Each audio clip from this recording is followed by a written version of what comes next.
Good morning, everybody. It is 9 a.m. in San Francisco. My name is Patricia Dugan, and I am coming to you live today with Michael Irwin and Branden McKagen from Virginia Tech. I'm sorry if I butchered your name, Branden. That's good. McKagen is it. Cool. So thank you for joining us. We're super happy to have you here. Before we get going, I'd like to tell you a few things. My name, as you know, is Patricia Dugan. That's my Twitter handle. And then follow us at Traefik to communicate. And what we have going on here today is a Traefik online meetup, which have been created to offer you a deep dive into the way people and companies are using Traefik to solve interesting technical problems or challenges. And so we hope you really enjoy that. And coming up in September, we have a few cool things that I am very excited about, and I think you will be too. We have the Cloud Native Computing Foundation, CNCF webinar series that we're a part of. And we're going to present Tales of the Kubernetes Ingress Networking, Deployment Patterns for External Load Balancers. And so I will share that link with you. If you'd like to join us, we would love that. And then another thing that I am very, very excited about is a collaboration with Rancher Labs. We're doing a Kubernetes masterclass, and our team member Manuel Zapp will be presenting that. So I'll share the link to that in the chat box, and I hope you can join us because those will be full of good discussion. So what we have going on then today is we have the wonderful, the great Michael Irwin and Branden McKagen of Virginia Tech, and they are going to show us reducing cloud costs, improving flexibility, and providing resiliency with Traefik. I want all of this just in my personal life, really. And then coming up next month, we'll have how Snabble built a production-ready container platform using Traefik EE. So we're going to go a little bit, expand out into our EE offer, because this is what Gregor of Snabble, Gregor Becker, who is a solution architect, he really wants to share how they're using that. So we're going to go into that. And that's all I have for you today, except one more thing. I want to say hi to audience member Ivor Scott. Do I see you here yet? He hasn't signed in yet, but I know he's coming. So you can find him on Twitter at Ivor Scott. And then Michael is found on Twitter at MikeSir87, and he's great to dialogue with on Twitter too. So that's all I have on my side. Again, we're going to have a question and answer at the end. You can leave your questions in the chat box or in the Q&A module, and then we'll address those to Michael and Branden at the end. If you need me for any reason, holler in the chat box, let me know. We'd love to talk to you. And that's all, and I'm super happy you're here with us today. And we will have this recording on YouTube later. So if you have to go, we'll be sad, but we're happy to share it with you later. And thank you so much for attending. And so Michael and Branden, it's all you. All right. Thanks, Patricia. First off, we're super excited to be here and to share a couple of things that we've been able to do with Traefik and our container evolution and that kind of stuff. So I'm going to go ahead and share my screen here and I'll cut this over. So there. All right. That was my family there for a very quick blip there. So Virginia Tech, reducing cloud costs, improving flexibility, and providing resiliency with Traefik. There's a lot of buzzwords mixed in with that, and but you know we'll talk about quite a few of the different pieces and how we're benefiting by using Traefik here. So quick introductions. Some of you may already know me, but I'll start with myself and then let Branden introduce himself. So I've been full-time here at Virginia Tech since 2011. So I am part of the class of 2011. I finished my undergrad and somehow conned somebody to let me stay here for work afterwards.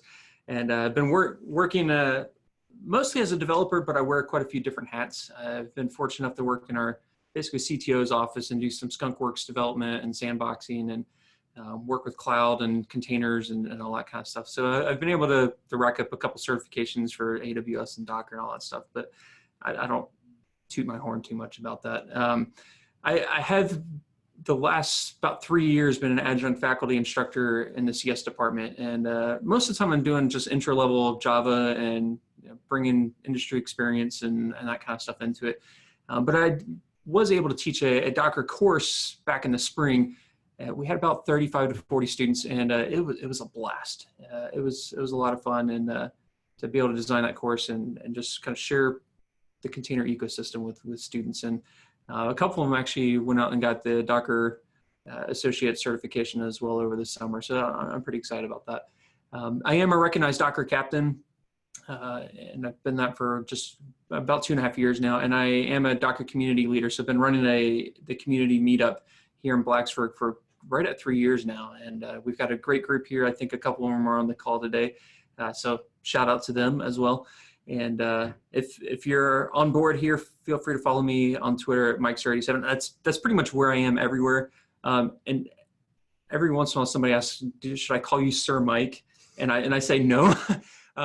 12-year-old me thought that was a pretty cool name. And so Mike, S is my middle initial, Scott. So when The Office Michael Scott came out and everything, I got a lot of jokes about that too. But so yeah, 12-year-old me thought Mike Sir 87 sounded cool, and it's just kind of stuck there since.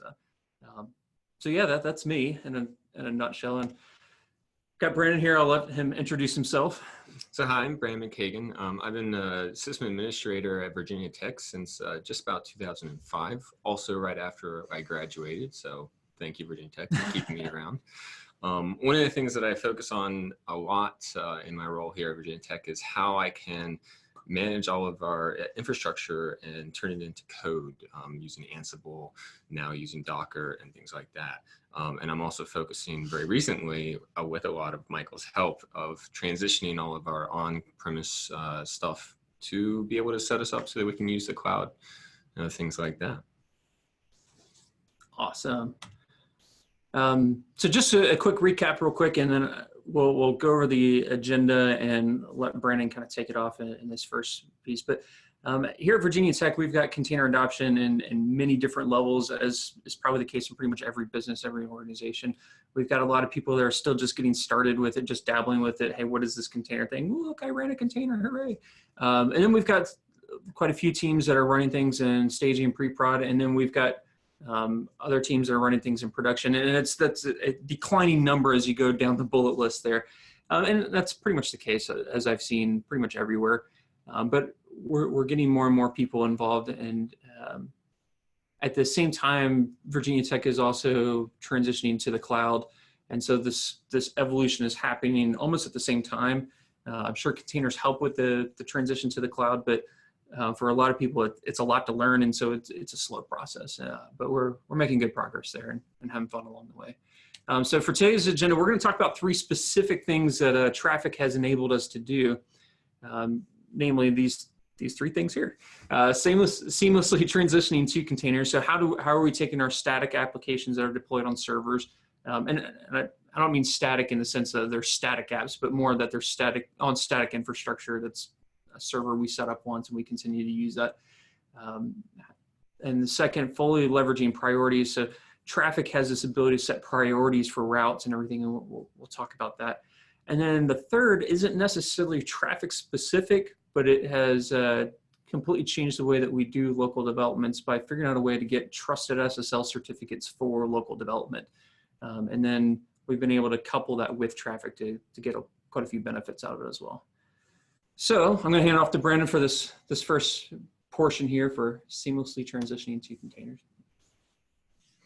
So I'm one of those heads that has a single Apache web server that has lots of PHP applications on it. And, when I first started this job, I built it up, and it's been running great for, 3-4 years now. And now we're having to talk about time to re-architecture, update the dependencies, update the applications, switch over to PHP 7, things like that. Wait, hold on. Did you say PHP? Yeah. Okay, all right. Just make it. Anytime that I can make a PHP jab, I sometimes try to take it. So it wasn't my choice. I'm not the developer. I just make it run. That's fine. Yep. So containers are the future, and the cloud uses containers. So one of the things I focused on was how we can move all these into containers. My particular server has 25 applications, and if we were to have to go through and update every single application to roll over to a new monolithic server would require a huge amount of time. So instead, I decided to take that huge amount of time and spend it on Docker instead. Now, of course, when you move into containers, there's going to be a lot of re-architecture that you're going to have to think about.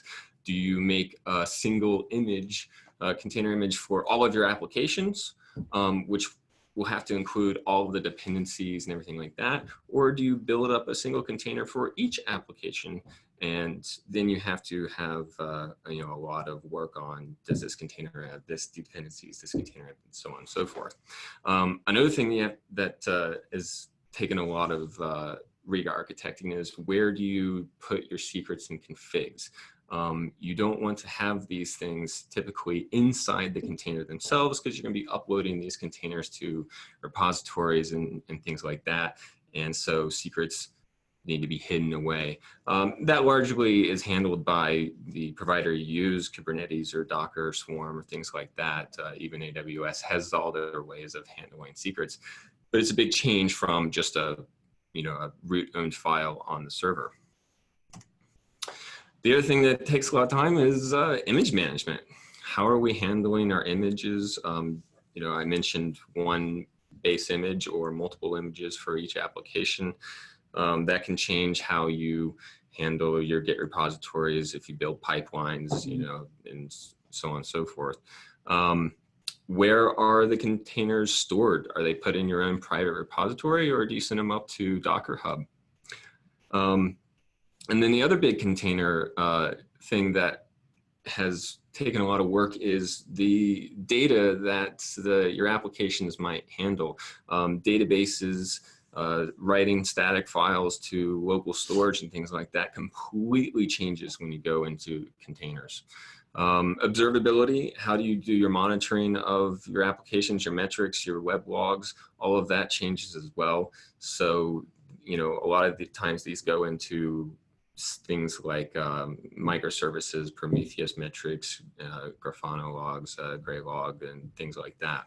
And then the networking also completely changes, because containers are proxies all the way down. Containers are networks. The stack is a network. Everything just, so there's a lot to think about when you go and do things like that. And Traefik has been a big help in especially the networking side of it. So Traefik allows us to do lots of different ways of providing the routes to our applications. When we're using containers, we'll probably use the container backend provider like a Docker or ECS or Rancher, Kubernetes, etc. And Traefik will talk to those systems and figure out where your applications live. When we're running on a static infrastructure, we're going to use their static backend provider, which is literally just a file that you write the rules into. When we're, for my situation where I want to transition from a static web server into dynamic containers, I need to be able to have Traefik pay attention to both of those places at once. And luckily, it can do that very easily by setting up a listener for both the static files and for the Docker containers. And so this is Michael's lovely picture. Pretty artistic drawing here. Yes, very well done. I'm a big fan of, just hand-drawn graphics, just like whiteboard sessions. So we've got more of these coming. So. Yeah. So as the picture shows, we have a couple applications still on the static file server and some applications over in Docker. And the nice thing that Traefik lets us do is we can have as we transition our applications from our static file server into Docker, they can both exist at the same time. And Traefik is the one that handles whether your routes go to the backend static web server or the new Docker containers. So it's really easy to set Traefik up to do this. It's almost 10 lines, and then it'll sit there and handle this. So the little file blip that we've got there shows how we have set up Traefik to watch for the files, which has our static rules built into them, and then the Docker backend provider, which listens to the Docker socket and manages it there. The watch flag is really convenient because if you make any changes to like the static file, it'll update that automatically without having to restart the Traefik engine. Then in the file provider, we can create a front end and a back end for our static app. In this case, the cats container that Michael has written. And so we can see that this is running on our local host. And then when we're ready to take that static application that is running on our local host and then put it into a container, all we do is we create a Docker stack for that and set in some rules in the Docker compose to say, hey, Traefik, talk to me at this port, and so on and so forth.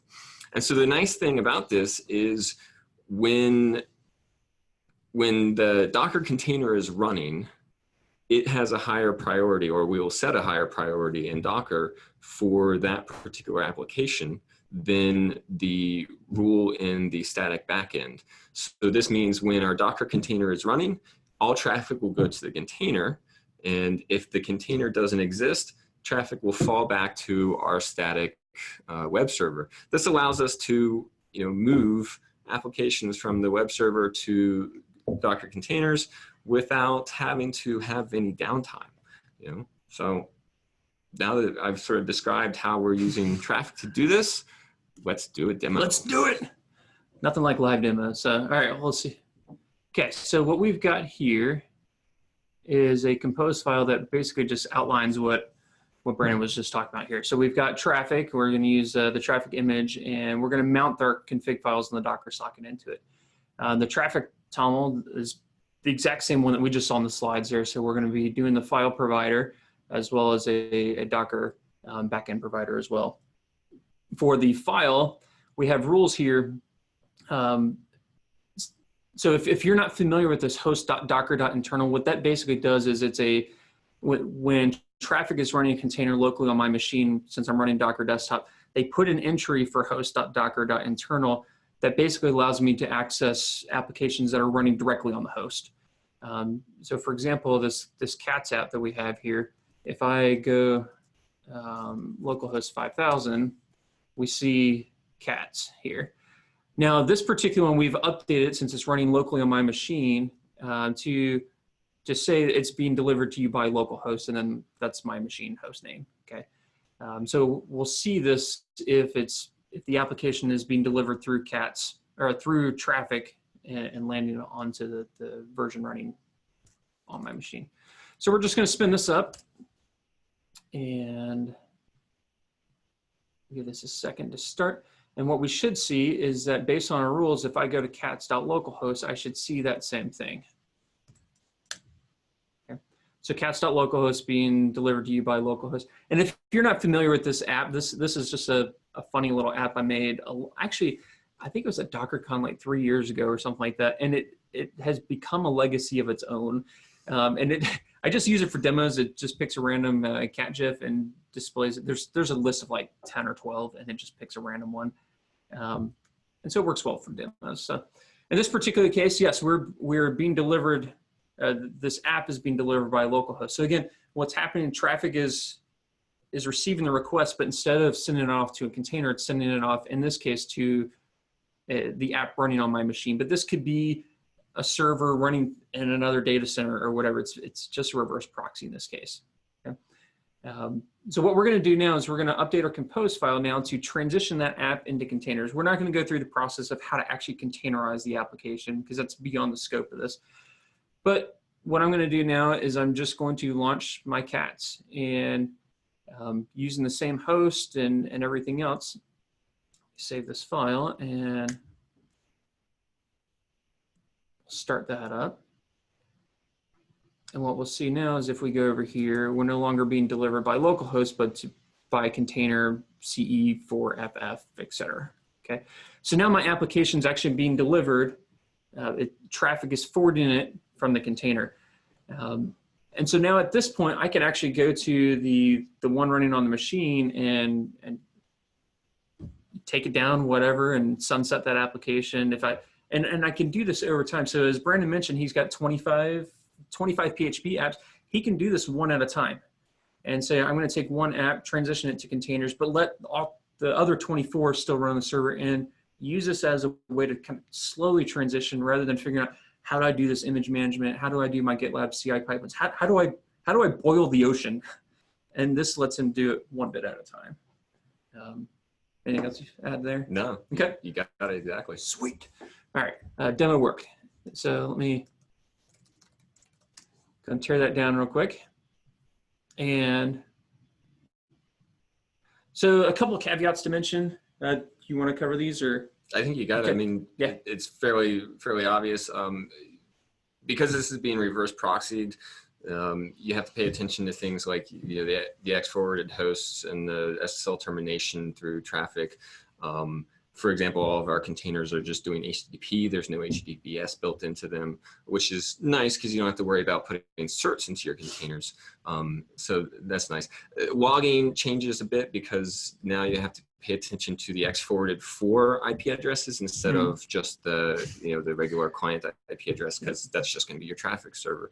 The other thing is, if your application is not reverse proxy aware, in other words, your application does not have in it the idea that paths might change.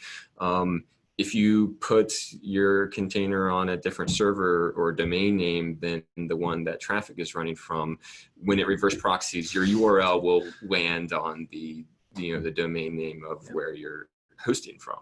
So these are things to pay attention to.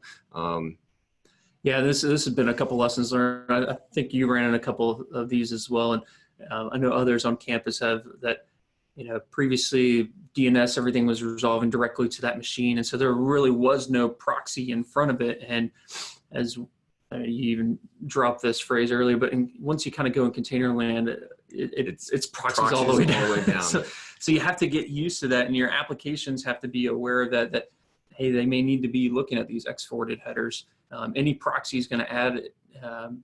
If those headers don't exist on the request, they're going to add those headers. So your application just needs to be aware of that and to use those as precedents over the normal host header, et cetera. So this is something to be aware of there. Rock, paper, scissors.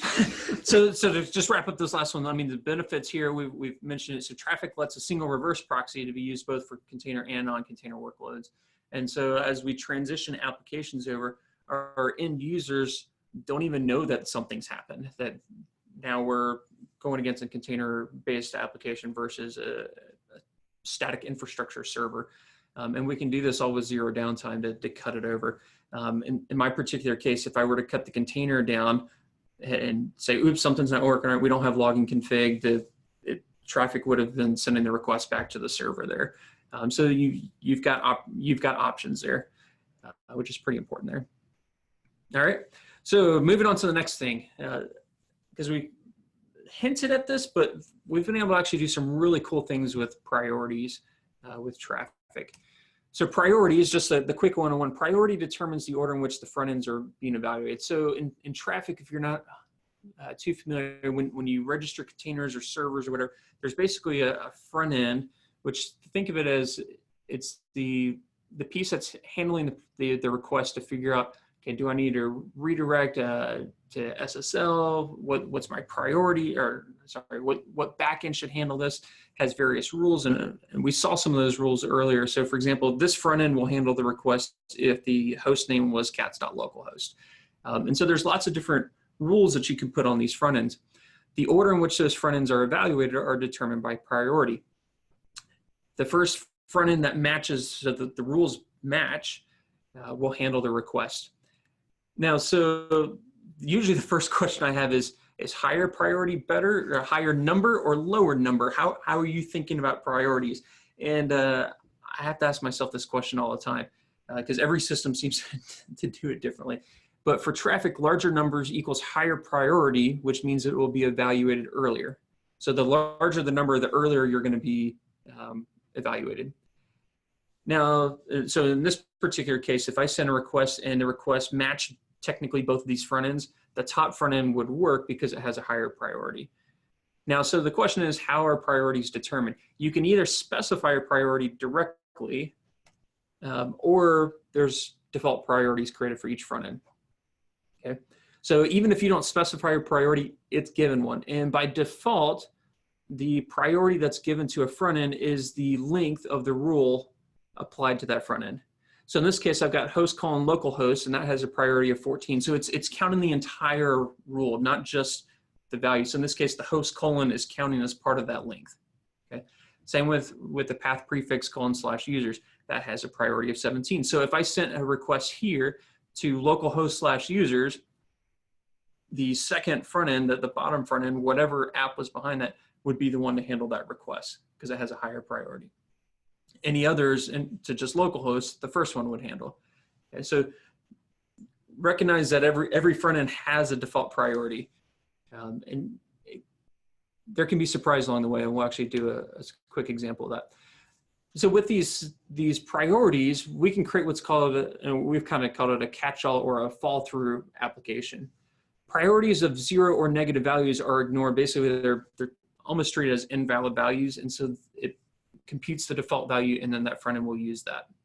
But so if I set a front end to a value of 1, you can't write a rule that has a length of 1. Okay, so it basically makes it the lowest priority possible. So if a request comes in that doesn't match any of these other priorities, this app that's running at priority 1 will receive the request. Okay, and you can do some pretty cool things with that. And we'll do a demo of where that comes in just a minute. But first, let's talk priorities here and a quick gotcha. For this particular application, we're running Traefik, and I've got app 1 and app 2, and these are both just really simple node apps that have you can make a GET request at /users, and it's going to return just an array that says user from app 2, and app 1 says user from app 1. Okay, so if we hit /users, we'll see either user 1, user 2. Okay. And we've got these set up so that app 1 has a rule of host app localhost, and this one has a path prefix of /users. If I run Docker Compose up, and if I go to my browser and go to app localhost /users, the question is, which one's going to receive this request? Okay, any guesses? The one with the longer path. The one with the longer path. Now, which one has the longer path? Let's find it. One, I know, two, I can count. Oops.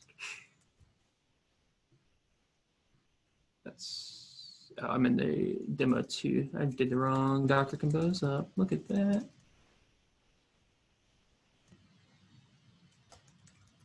Let's go to the demo 1 folder first. And now if I make /users, I get away because it's still starting. There we go. User from app 1. Wait a second. Hold on. It has the longer path. Are you sure? Yeah. 1, 2, 3, 4, 5, 6, 7, 8, 9, 10, 11, 12, 13, 14, 15, 16, 17, 18. Okay. 1, 2, 3, 4, 5, 6, 7, 8, 9, 10, 11, 12, 13, 14, 15, 16, 17. All right. So there's only one character difference between these two. But so since I didn't set a priority, this application, this service is getting the higher priority here. Okay. And so yes, I'm going to app localhost /users, and I don't know, part of my intuition feels that /users feels more specific than just an app.localhost. But since I didn't set priorities and that's how the default priorities works, app 1 handled the request. Okay. So there's 2 different things that I can do to fix this. Either I can make this rule more specific, and if you use a semicolon between it, it's basically an and. So the request has to have this host, and it has to have this path prefix. Or I can explicitly set a priority, and let's just say 30. Okay. And if I spin this up, it's going to restart that container because the labels have changed. And if I go back over here, I'll see app 2 receiving the request there. Okay, so that's just something to be aware of, that the default rules, the default priorities there can mess with you. And so you just need to be aware of that. And it doesn't hurt, especially for something like this. I would probably actually make the rule more specific and say, use app.localhost. Always include the host that you're going to and things like that. And so then it'll work from there. Okay. So just a caveat to be aware of there. To set the priorities, again, you set the priority on the front end for the application, and Traefik will pick it up from there. It won't use a default generated one. Okay. So kind of going back to this catch-all idea, probably should have reordered those slides, but oh well. You know, you think of it afterwards. Why would we want a catch-all? Okay, so a couple ideas. Well, we could make a 404. Sorry, you landed here. We don't know where to send you. Maintenance page. Hey, we're down. We're working on that app right now. The container's not able to handle your request. Sorry. But another idea is supporting a QA environment, and this has actually been our use case here. So we've got a QA environment in which, as our developers are working on things, they're working on different feature branches, and they push code and it deploys it to AWS, and there's basically a whole stack that's deployed for that feature branch, which right now consists of 7 different containers. And we've got that running in AWS, which means that there's a cost to run that, okay? Well, for all these different feature branches, our QA team who's going to do the acceptance testing, they're only going to hit it for maybe a couple minutes out of the entire lifespan of that feature branch to actually do the testing. So does it really make sense to keep it up and running if nobody's hitting it? And so we decided, no, we want to keep costs low, let's spin it down. But then how do we spin it back up? And so we thought about this, and we ended up saying, well, hey, let's use basically a catch-all, this fall-through application to serve as a launcher to spin the stack back up, okay? And then once the stack's back up, that stack will have higher priorities, and then we'll actually receive the request instead of the launcher, okay? So it kind of looks something like this. So we have the application load balancer sending all traffic to Traefik, and by default, the priority 1 is going to this launcher. If I make a request to one of my feature branches and it's not up right now, the launcher sees that and says, hey, I need to spin this thing back up. And it publishes a launch event to a stack manager. The stack manager is more than just a box there, but I'm not going to go into that right now. But the stack manager is responsible for responding to that event, figuring out how do I spin it up, all that kind of stuff. But eventually, that stack spins up. The containers are there, Traefik sees it, and then we'll send requests to it, which is pretty awesome. And so again, this launcher is facilitating the ability for us to tear things down, but then spin it back up. So now our QA team can basically just open up the page for that feature branch and click a launch button, and it spin things up. One additional thing I'll just mention about Traefik that we're gaining from this, I mentioned that we spin stacks down. How do we do that? We actually take the Traefik access logs and pipe those out to CloudWatch, where we have a subscription on the other side of CloudWatch that's triggering a Lambda function. And this Lambda function is basically saying, hey, this stack X was accessed, and it's persisting that state. There's another Lambda function that runs about every 5 minutes and just says, hey, what stacks haven't been accessed in the last 15 minutes? And for any stack that hasn't been accessed, publish a different event to the stack manager to say, hey, freeze that stack, take it out. And so when that event gets published, then the stack tears down, it's no longer running, and then anytime somebody needs to hit it again, they relaunch it from there. So it's pretty cool. So Traefik helps facilitate this process by making it easy to send the access logs out and let us hook in other functionality to it, which is pretty awesome. So let's do a demo of that. Sound good? Yeah. All right, let's do it. This time I will go to demo 2.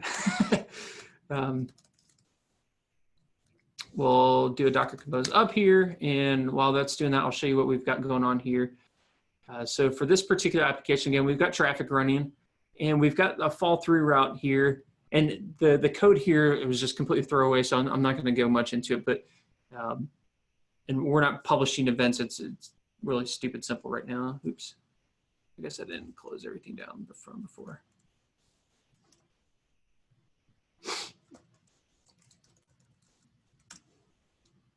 All right, and so the catch-all is going to, we set it a priority of 1, and we set a front-end rule that gives it a host regex that basically says, hey, any request I can handle. Okay, so it makes it a fall through here. And now if I go back, let's go back to cats.localhost. The fall through is going to get it and says, hey, looks like you landed at the launcher. Would you like to launch the cats application? Yeah, that sounds cool. All right, so let's hit submit here. And this is actually going to go spin up the container. And then all it did was refresh the page. You see that I'm at the same name here. But now, if we look at the Traefik dashboard, we see that it has cats.localhost. So we have cats, we've got the proxy, and then we've got the launcher. So let's actually, let's try another thing. Let's go to dogs.localhost. Because dogs are better than cats anyways. Did I say that out loud? So do I want to launch dogs? Yeah, sure, let's launch that one up. And so that's going to go and spin up the container and everything, and now we get dog GIFs. And we see over here that it spun up the dogs app. So it's not just smoke and mirrors here. We're actually launching containers and everything.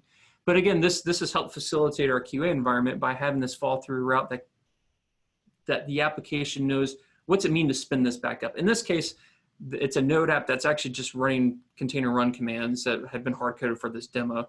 But for a real QA environment, in that environment, it's launching ECS Fargate containers and doing it with Terraform and all that kind of stuff too. But again, Traefik helps facilitate all that. I forgot to bring my water bottle in here. Oh well. All right. Benefits. So we're able to spin up and down stacks completely dynamically, which helps keep our cloud costs very low. When we did this to our QA environment, our QA stacks, which we're running 24/7 beforehand, are on average running about 8 hours a month now across all the stacks. Okay, and so that's a pretty dramatic cost savings there.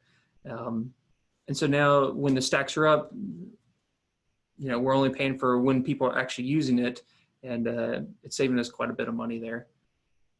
When the stacks are up, we don't have to change any config because Traefik is aware of that and just start sending the request to it. It just works. Magic. You know, this would be another good opportunity for another meme here. Huh? Yeah. So we missed it. Oh well. And they're just the one too. I know. There's a SpongeBob one. I can see it in my head right now. Anyways, our listeners are probably wondering what's going on. Oh, well, we're having fun. All right, so for the third and final thing, trusted certs for local development.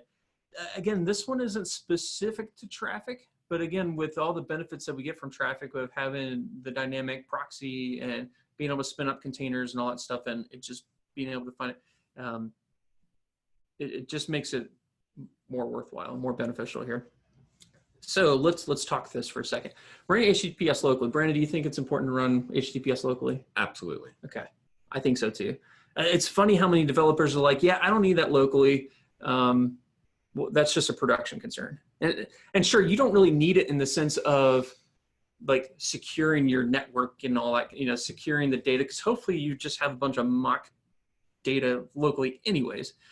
But where it really makes sense is, well, you want to mimic your prod environment as much as possible. Yep. And you don't want to have rules in, like, for example, maybe in your LAMP stack, okay, in your htaccess file, hey, if we're not SSL, redirect. Well, you don't want to have to keep track of am I in dev or not. Right. No, you want to have one config as much as possible. Yeah. And so we want to be able to keep things consistent across all the tiers. So in the past, the way that we did that was like, well, we don't have a good idea here, so we'll just generate a self-signed cert and we'll just tell our browser to trust it. Okay. It'll work. It does the job. Sure, the first time you get it, you get the big red, you know, the scary messages, all that kind of stuff. But we've also started to see issues with that if we use proxies or apps that force HSTS, where it forces the HTTPS connection. And so then the browser caches that and says, hey, every time I go to this domain, it must be HTTPS. Well, now localhost must be HTTPS, and like just all things break. It's a mess. And now you have to go clear that cache, and that's not easy. And Chrome, you have to go on all these network and util internals, and it's just ugh. So yeah, we want to try to get away from that wherever possible. And so for this particular sample app, the one that really got us wanting to fix this was we had an application, we're just going to call it app.localhost here, that needed to talk to another container, in this case, cas.localhost. For those of you not familiar with cas, think single sign-on. It's heavily used in the higher ed space. There's a whole protocol and all that kind of stuff, but basically it redirects the user to the cas single sign-on, and when it redirects back to the app gets an extra token as part of a query parameter, in which the app then takes that token and communicates back with cas and say, hey, can you validate this token? Did you actually issue it? And then as part of the response, it gets information about the person that logged in. Okay, so there's the app needs to talk to the CAS server here. Now, pretty much every CAS library, for good measure, requires that the validate token communication is made over HTTPS. Okay, so that communication has to be secured. And well, if we're using self-signed certs, well, now we have to put this self-signed cert in our app and have it trusted, which is not fun. It's just a mess. It is certainly a mess. So these are kind of the two different methods for container to container communication. And I just realized my bullet points don't match the numbers that they're flip-flop, but oh well. Oh well. So I'm going to go order in the numbers in the drawing there. So number one there is talking directly to the container. So either in this case, my CAS is actually doing HTTPS, and now I have to figure out how do I provision a cert to that, and one that's still the app trusts, where I don't use HTTPS at all, which may work for other applications, but it doesn't work for CAS here because the client libraries force that. Then the other approach is use the load balancer, basically going out and back in, and then I'm using whatever certificates on the load balancer. Okay, but again, I still have the same problem of how do I trust this self-signed cert? Okay, and the approach that we decided between these two is, well, it makes a lot more sense to go out and back in because it's how production is going to run. Yeah, exactly. It's exactly how production is going to run. In our real prod environments, these probably aren't being run by the same teams. They're going to be on totally different parts of campus. So there's not even a single load balancer. We're talking out to something. So then the question is, how do we get around the cert trust issue? And Let's Encrypt won't give you a signed cert for localhost, but they can give you a cert for a remote localhost. Okay, and that's kind of what I'm calling this a remote localhost, which is like, what does that even mean? A remote localhost is basically DNS records that resolve the localhost. So instead of using the localhost name, you're then using names that are in the globally recognized DNS. So in this case, this is what our team is using: local.summit.cloud.vt.edu, has an A record, resolves to localhost. And then we also put the wildcard in there. So anything.local.summit. So we can just make up names on the fly and it will still resolve the localhost. Okay, so now this is a name that's available in a global DNS that Let's Encrypt can make a cert for. And so that's exactly what we did. So since the name is globally recognized, we can use Let's Encrypt, and we use CertBot with in this case, since we're using AWS, we use the Route 53 plugin. And what that does is it will automatically complete the DNS challenge. So looking at this command down here, we're saying CertBot, we want to create a cert, use the DNS Route 53 plugin. Here are the two domains, so it's going to do a subject alternative name on the cert. Yeah, we agree to the terms of service and the contact email that we want to use. And this will start that basically handshake with Acme with Let's Encrypt and say, hey, I want a cert. Then they say, okay, cool, here's a DNS challenge. You need to make a record with this name that has this value. The DNS Route 53 plugin says, that's cool, let me take that challenge and let me actually go to Route 53 and create those records for you. And like, all right, okay, thanks. And so by the time this single command runs, which takes a little time because it waits for the DNS records to show up, which could take up to a minute or two. But by the end of that, you've got certs on your machine at that point. So rather than having every developer run this, because Let's Encrypt has limits and that kind of stuff too, which fortunately here at Virginia Tech, we've gotten them to bump the limits, but still we don't want every developer to have to do this. What we've done is we've actually put this command as part of a CI pipeline in a Git repo. And so every 2 months, it runs this and it takes the certs and commits it back to a repo. So we have, yes, a repo that has a private SSL cert. The horrors. But it's a cert that resolves the local host. And so we've determined that the security risk is manageable and the benefits outweigh those risks anyways. So can you man in the middle yourself? Can I yeah, if I man in the middle myself, well, I deserved it. So, and if somebody can go to our Route 53 and change our DNS records, we're already host to begin with. So anyways, we've determined that it's a sufficient risk, that the benefits outweigh. What's going to happen though is everyone's app is now going to be local Summit Cloud VT.edu. Exactly. So for local development, yes, we've got app.local and API and mobile and like all these different names, something.local. Now, one of the things that I will mention, because I think there's a couple of Virginia Tech people on this, we're actually looking to do this exact same thing at a different name. So these two DNS names are names that exist for our team, but Virginia Tech, for example, has actually records for localhost.vt.edu and wildcard.localhost.vt.edu. We just haven't gotten that delegated to a place that allows us to do the DNS challenge in an automated way yet.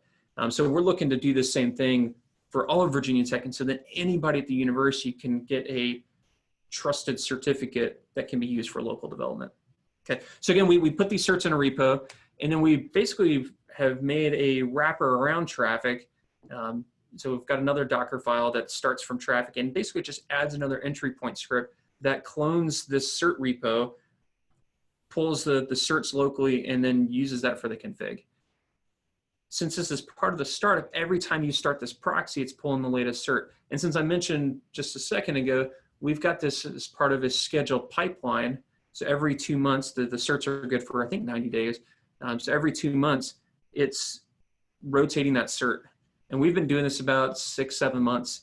And so we've gone through several rotations, and our developers never noticed the difference, kind of thing. So we no longer, when we did the self-signed cert thing, I was like, I don't want to have to keep retrusting this over and over again. So I'm going to make it good for like 1,000 days or something like that, which, whatever, who cares? But now we've got shorter certs that are being trusted and being rotated automatically, and nobody knows the difference. And yet we still get all the benefits of Traefik, and we can spin up containers and all that stuff behind them, and it just work. So that's been something that's been very beneficial to us on how to set up this trusted localhost certificate. So there's not really any demo for this particular piece, but I have thought about writing a blog post for it too. So if anybody's interested in that, let me know too, and I can help answer questions or whatnot there too. So, and one extra benefit that we'll just mention too, using remote names. So by using a DNS name that's in the global registry rather than just localhost. So for example, if I use localhost, let me move this panel here. If I use localhost, it's going to navigate. If I use localhost inside this container, well, it's going to resolve to that localhost, which is inside that own container. But if I use a globally recognized name like app.local.summit, blah, blah, blah, blah, blah, it has to use the global DNS to figure out that it resolves to localhost. But when I'm running containers in like a composed network or swarm network, Docker's own DNS resolver can kind of intercept that. So I can put aliases on Traefik here to say, hey, cas.local.summit.cloud resolves to this container. So when this app makes a request to cas.local, that allows the out and back in, and makes it really cool. So again, going back to the original thing, we have aliases on Traefik so that app.local, cas.local.summit, blah, blah, blah, resolve to this container, and it can talk to the cas container using a fully trusted certificate. It's pretty cool. All right, so the benefits, again, fully trusted certs. We don't have to trust self-signed certs. And we also don't have to configure all the other individual containers and their trust stores to trust this self-signed cert. And we get the automatic rotation just as part of the GitLab CI. So there's no overhead, there's no maintenance. We don't ever have to think about it, which is pretty cool.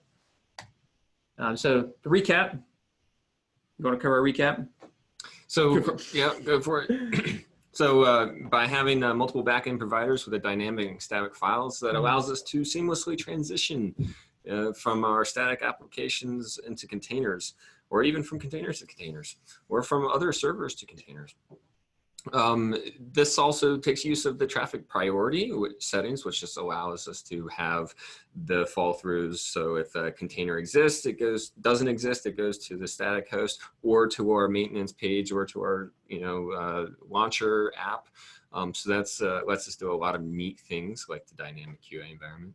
And then as we just did, using trusted SSL certs allows us to have better development environments so that everything is encrypted and reflects production as much as possible.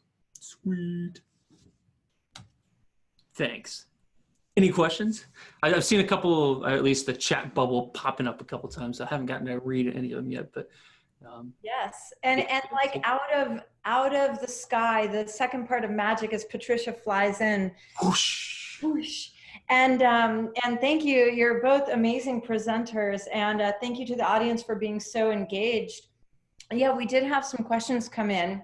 So let's start with this big hefty one from Ivan. He says, I'd ask a more specific question in case you could help out, and I think we can. We have a WCF service exposing net TCP endpoints as well as HTTP and HTTPS endpoints, and it's hosted in Azure Service Fabric. We are trying out Traefik, but most examples show implementation using web API projects instead. We are having issues, and we thought if it could be because of bad support of WCF net TCP protocol, any insight would be helpful, or should Traefik be able to handle that? And by the way, this is also listed in our chat box if you need to reread that or if you have it. Okay. Yeah, so I'll admit I'm not as familiar with WCF, or if you don't know anything with okay. Yeah, so Traefik 1 is very tailored to HTTP. So you do an HTTP, HTTPS, either APIs, web apps, that kind of stuff, and those are pretty much the only protocols. With the Traefik 2 that's still being developed, I don't know when GA is on that. If Patricia has any. Yeah, it's not yet. But that's one of the things that they're looking at with Traefik 2 to support straight TCP pass-through and that kind of stuff. So for example, right now I can't really do SSL termination inside of my application and just pass the TCP straight through to my internal container. But Traefik 2 would allow me to do stuff like that. So I would look at Traefik 2 for the TCP protocol support. I'm not sure on the WCF. Again, I'm not familiar really with WCF. But if it's not something that's there now, that again, since Traefik 2 is opening up other opportunities for things that could maybe be, again, I can't speak for Traefik, but it may be something that could be considered in the future as additional support.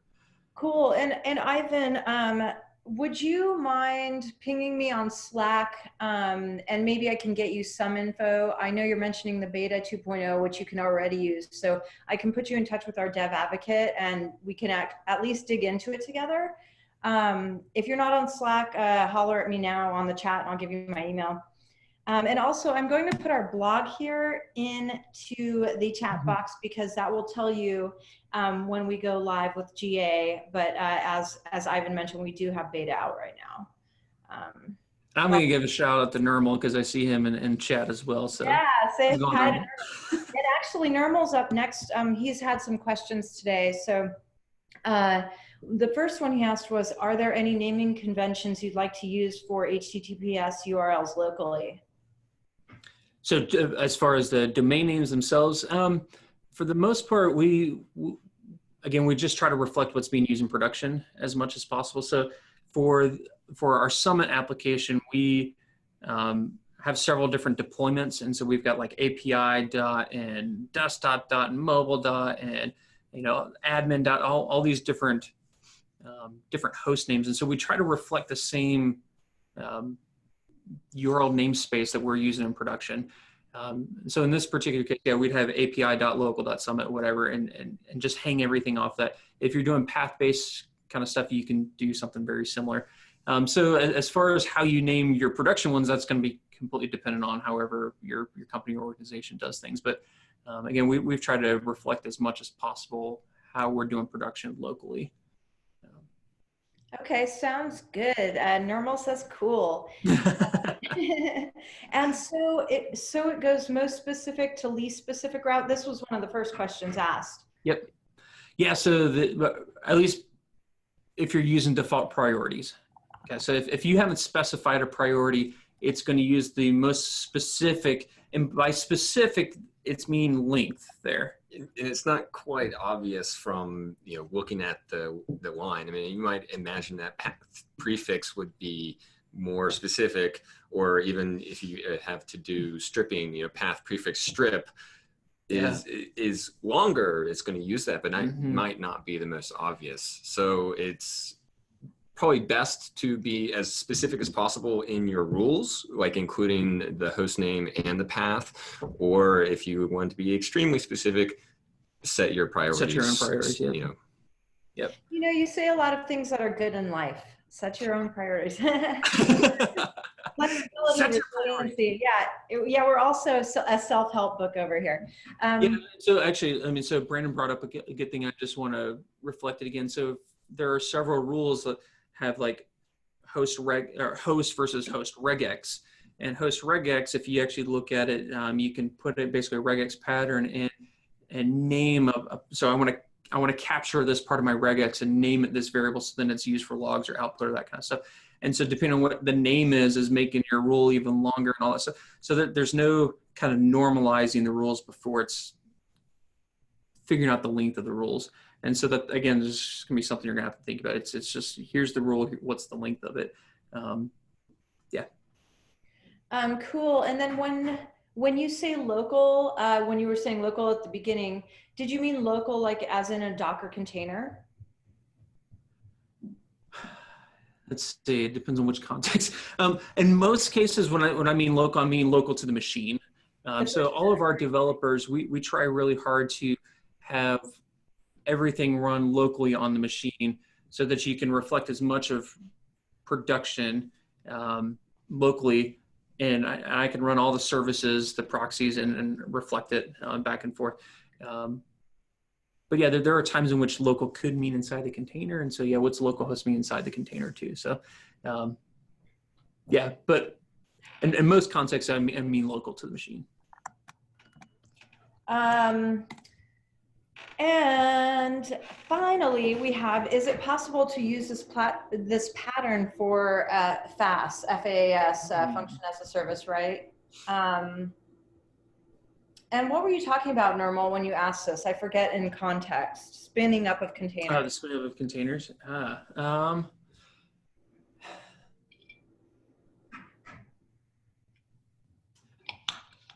Maybe, but so you.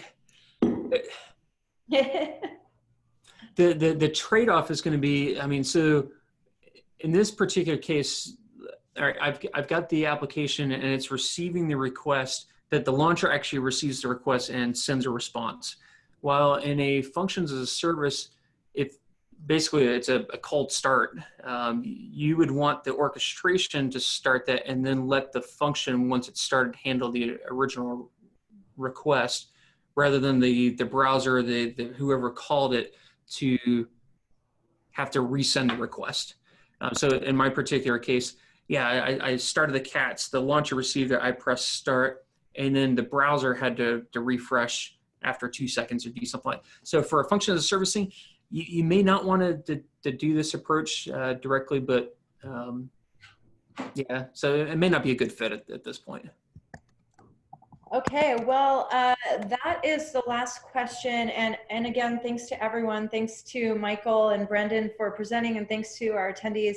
I've put our next meetup in the chat box, and I would recommend, or I would actually kind of plea that any of you who have topics you'd love to hear or see, email me or ping me on Twitter or what have you, and let me know that you're into it. And I will go on the search to find a perfect person or people to present.